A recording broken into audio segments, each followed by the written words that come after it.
রমজান ও ঈদ উল ফিতরের দীর্ঘ বিরতির পর আগামীকাল রোববার ২৯ মার্চ থেকে দেশের সব শিক্ষা প্রতিষ্ঠানে আবারও পাঠদান শুরু হচ্ছে। প্রায় এক মাসেরও বেশি সময় বন্ধ থাকার পর শিক্ষার্থীরা ফিরবেন শ্রেণীকক্ষে। শিক্ষা মন্ত্রণালয়ের ছুটির সূচি অনুযায়ী কলেজগুলোতে ১৮ ফেব্রুয়ারি থেকে রমজান, ঈদ উল ফিতর ও গ্রীষ্মকালীন ছুটি মিলিয়ে টানা ছুটি শুরু হয়, যা ২৫ মার্চ পর্যন্ত চলে। এরপর ২৬ মার্চ স্বাধীনতা ও জাতীয় দিবসের সরকারি ছুটি এবং সাপ্তাহিক ছুটি যোগ হওয়ায় বিরতি আরও দীর্ঘ হয়।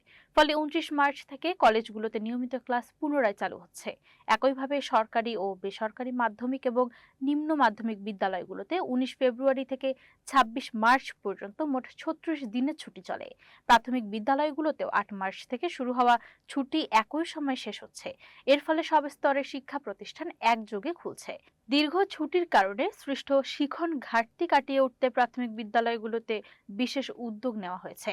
প্রাথমিক শিক্ষা অধিদপ্তর জানিয়েছে, স্কুল খোলার পর টানা ১০টি শনিবারও ক্লাস চলবে।